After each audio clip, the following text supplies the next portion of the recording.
বাংলাদেশ জামালপুর থেকে সাহিল আল চিস্তি অনুরোধ জানিয়েছে সেজদার বিষয় নিয়ে। দেহের ভিতর 14 সেজদা কোথায় কোথায়? দেখুন দরদি, নামের পাশে চিস্তি লাগানো আছে। এখান থেকে অনেকটা উপলব্ধি করা যায় যে আপনি অবশ্যই অভিজ্ঞ এবং সুফিবাদের একজন উচ্চপদস্থ কোনো ব্যক্তি, নইলে তো নামের পরে চিস্তি লাগাতেন না। তো যাই হোক দরদি, এই যে দেহের ভিতরে 14 সেজদা কোথায় কোথায়, এই বিষয়টি সোশ্যাল মিডিয়াতে বিভিন্ন দরবারের পীরেরা এই বিষয়গুলি নিয়ে আলোচনা করে এবং বিশেষ করে এটি বাউল তত্ত্ব, বাউলরা তো এই নিয়েই মজে আছে। তবে আমার তরফ থেকে যেটা বলবো বাবাজান, যেই দেহের ভিতরে 14 সেজদা, মানে এটা একটা যেন নারী দেহতত্ত্বের কথা বলা হয়েছে। এই যে কিছু কিছু বাউল বা কিছু কিছু সুফিবাদ পন্থীর যারা নিজেদেরকে সাধক দাবি করে, এরা যে নারীর কাছে আল্লাহর খোঁজ করে, এটা পুরো একটা ভ্রান্তির জায়গা। আল্লাহর সম্বন্ধে এদের কোনো অভিজ্ঞতা নাই। নারীর দেহের মধ্যে আল্লাহ বন্দি, সেখান থেকে আল্লাহর খোঁজ মিলে সেইখানে আল্লাহকে পেতে হবে। আমি স্পষ্ট করে এত খোলাখুলি বলতে চাইছি না, ব্যাপারটা বুঝে নিন। এই 14 সেজদার নামে বা রতি সাধনের নামে যেখানে আল্লাহকে খোঁজা হচ্ছে, সেখানে আমার মহান রব্বুল আলামিনকে যেন অতি ছোট করেই দেখা হয়েছে, বা তাদের যে মনের ভ্রান্ত, মনের যে চাহিদা, মনের যে কামনা বাসনা, বিশেষ করে পুরুষত্বের যে লোভ, এটাই যেন তারা কার্যকরী করতে চাইছে। এদের আত্মা পরমাত্মার সম্বন্ধে কোনো জ্ঞান এদের নাই। আল্লাহ এবং রাসূল সম্বন্ধে কোনো জ্ঞান, যেটা বিজ্ঞানময়, বাস্তব, যাহা সত্য, এই জ্ঞান তাদের নাই। কোরআনে সেজদার বিভিন্ন ধারা আছে, বিভিন্ন জায়গায় সেজদার আদেশ এসেছে। কখনো মহান রব্বুল আলামিন আদমকে সেজদা করতে বলল, আবার কখনো আমরা দেখতে পেলাম ইউসুফ নবীকে তার পিতামাতা, তার ভাইয়েরা সেজদা করলো।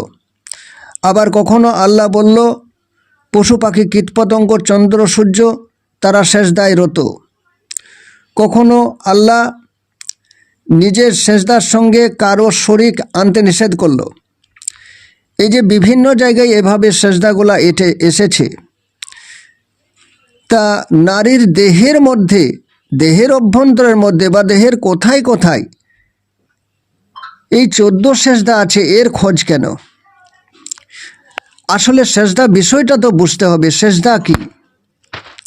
কেউ কেউ বলবে নাভির ওপরে 7টা সেজদা, নাভির নিচে 7টা সেজদা। এখন বুঝুন যে কি বিষয় নিয়ে, কি ইঙ্গিতে তারা করতে চাইছে, কি ব্যবহার তারা করতে চাইছে, কি পেতে চাইছে, কোন কামনা এখানে আছে, এটা ভালো করে বোঝার চেষ্টা করুন। আমি হলফ করে বলতে পারি, এই নারী দেহের মধ্যে যারা সেজদা দিয়ে আল্লাহর খোঁজ করে, তারা পুরো ভ্রান্তির পথে আছে। শুধু সেজদাটা নিয়ে আমরা বোঝার চেষ্টা করি যে দেখুন, ইউসুফ নবীকে যখন সেজদা দেওয়ার কথা বলা হলো, তার পিতা ও নবী ইয়াকুব তিনি সেজদা করলেন, তার মাতা সেজদা করলেন এবং তার যে ভাইয়েরা ছিল তারা সেজদা করলেন। এরা কি ইউসুফকে সেজদা করলো? পিতা মাতা হয়ে কি ছেলেকে সেজদা করলো? ভাই হয়ে কি ভাইকে সেজদা করলো? তাহলে তো শিরক করা হয়ে গেল। আল্লাহ ব্যতীত তো সেজদা হারাম। আর আল্লাহ স্পষ্টভাবে বলেছে যে আমি ব্যতীত যদি কেউ সেজদার অধিকারী হতো, তাহলে আমি পিতা মাতাকেই সেজদা দেওয়ার অধিকার দিতাম। তাহলে তো ইউসুফ তার পিতা মাতাকে সেজদা করত, কিন্তু এখানে তার পিতা মাতা ইউসুফকে সেজদা করছে কেন? একটা নবী আরেক নবীকে সেজদা করছে কেন? তাহলে পিতামাতা হয়ে কি ছেলেকে সেজদা করছে? ভাই হয়ে কি ভাইকে সেজদা করছে? নবী হয়ে কি নবীকে সেজদা করছে? এই জিনিসগুলো খুব গভীরভাবে বোঝার চেষ্টা করতে হয়। সেজদা বা যার অর্থ হচ্ছে শির ঝুঁকানো, যার আরেক অর্থ হচ্ছে শ্রদ্ধা দেখানো, শ্রদ্ধায় মাথা নত হওয়া। কোথায়? জ্ঞান, মহাজ্ঞানের কাছে শির ঝুঁকায়। কখনোই দেখবে যে জ্ঞানীকে অজ্ঞানীরা সম্মান করে না, জ্ঞানীকে জ্ঞানীরাই সম্মান করে। জ্ঞানী তার থেকে উচ্চতর জ্ঞানীকেই সম্মান করতে পারে।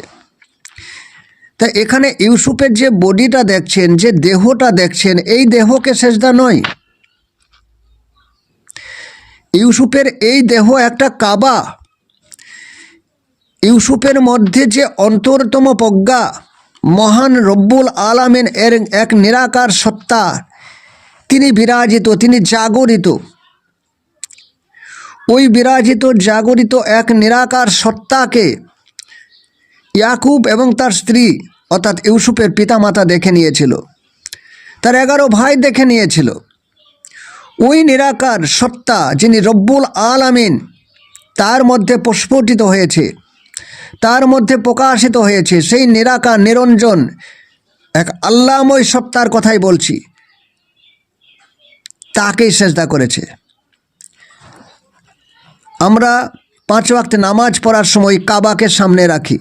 কাবা আল্লাহর ঘর, কাবা তো আল্লাহ নয়, কিন্তু কাবাকে তো সামনে রাখতে হয়। নিয়ত বাঁধার সময় কাবার নাম উচ্চারণ করতে হয়। তাহলে আমরা সেজদা কি কাবাকে দিচ্ছি? একটা পাথরের তৈরি কাবাকে দিচ্ছি কি? আসলে এক কাবার মধ্যে মহান রব্বুল আলামিন এক নিরাকার সত্তা যেন বিরাজমান, আমরা সেই আল্লাহকেই সেজদাটা দিচ্ছি। তা আদম শফিউল্লাহর ক্ষেত্রেও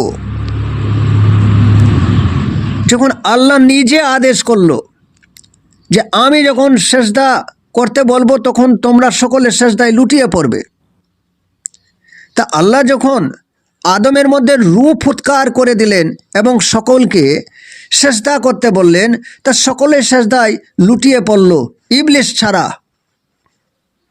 এটা তো কোরআনের কথা। তাহলে যতক্ষণ পর্যন্ত আল্লাহ তার রূহ ফুৎকার করেনি ততক্ষণ পর্যন্ত সেজদা নয়। এই যে রূহ, ইহা কি? যেমন ধরুন সূর্য থেকে রোদ চলে আসছে, পটন রশ্মি চলে আসছে, সূর্য ব্যতীত রোদ আসবে না। রোদের যে এই যে স্রোত চলছে, ফ্লোর চলছে, এটা তো সূর্য ব্যতীত সম্ভব নয়, সূর্য থেকেই আগত। তা রোদকে আমরা সূর্য বলতে পারছি না ঠিকই, কিন্তু এই রোদ তার যে ভেতরে প্রত্যেকটা পটন কণা, তা কি সূর্য ব্যতীত অন্য কিছু? তা কি সূর্য নয়? রোদ কি সূর্য ছাড়া?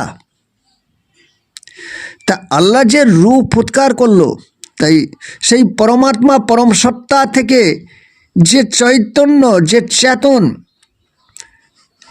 আদম শফিউল্লাহর মধ্যে প্রবেশ করানো হলো, আর ফেরেশতারা সেজদায় লুটিয়ে পড়লো। এটা আল্লাহর আদেশ।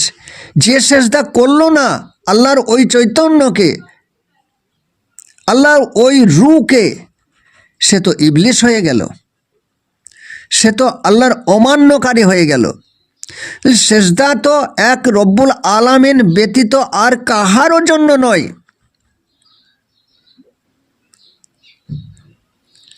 সেজদার নামে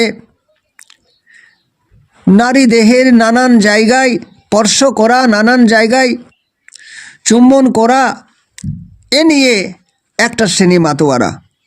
বলুন তো দরদি, সত্যি কি এরা কোনো ভ্রান্ত ধারণাতে নাই? কোরআন কিংবা হাদিস কোথাও এভাবের কোনো কথা বলেছে? বলবেন মারুফত তো গুপ্ত তত্ত্ব, তা তো প্রকাশ করা যায় না। কে বলেছে মারফত গুপ্ত? কে বলেছে গোপন?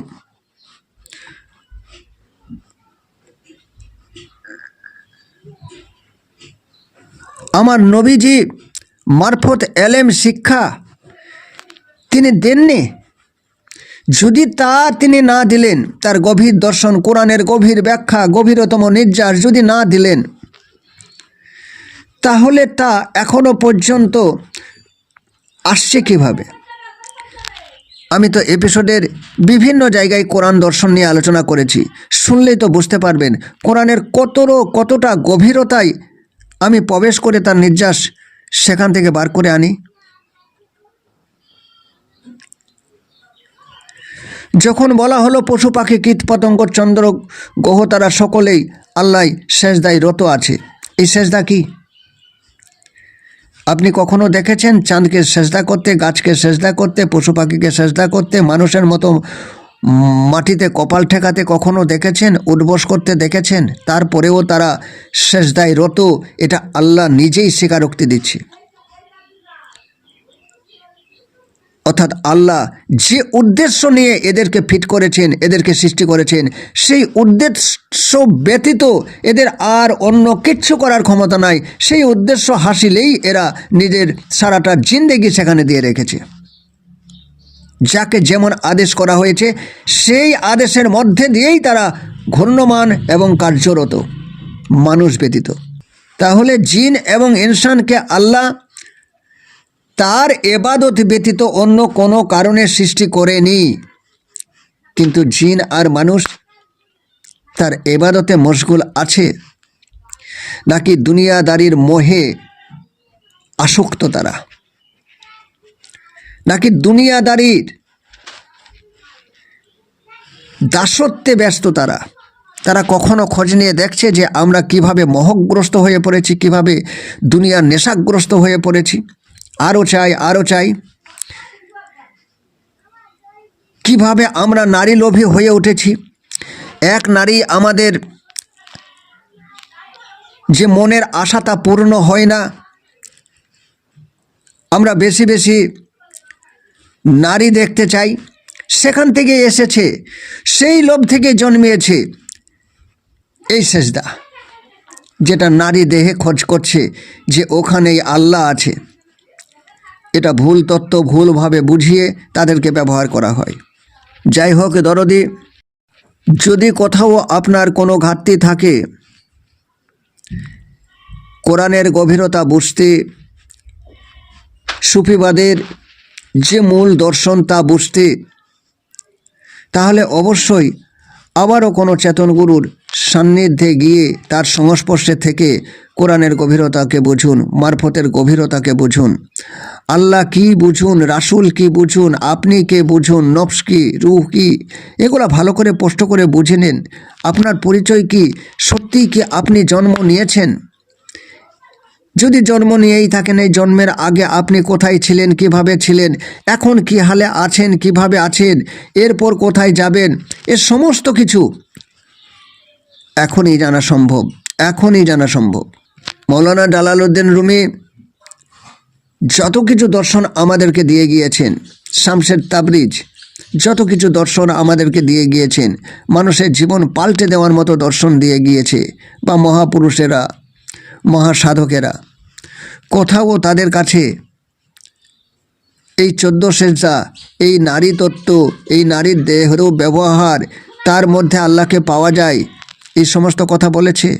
এখানেকটা তো আপনি বাউলদের ভিতরে পাবেন, বা কিছু কিছু যারা সুফিবাদ নামধারী ভণ্ড তাদের মধ্যে পাবেন। নারী দেহে আল্লাহ আছে, আপনার কাছে আল্লাহ নাই। 1 ইঞ্চি টোটাল ব্রহ্মাণ্ডে কোনো জায়গায় জায়গা ফাঁকা আছে যেখানে আমার আল্লাহর অস্তিত্ব নাই? তাহলে এই আল্লাহকে বুঝুন, এই আল্লাহ কে, এর খোঁজ করুন, তলাশ করুন।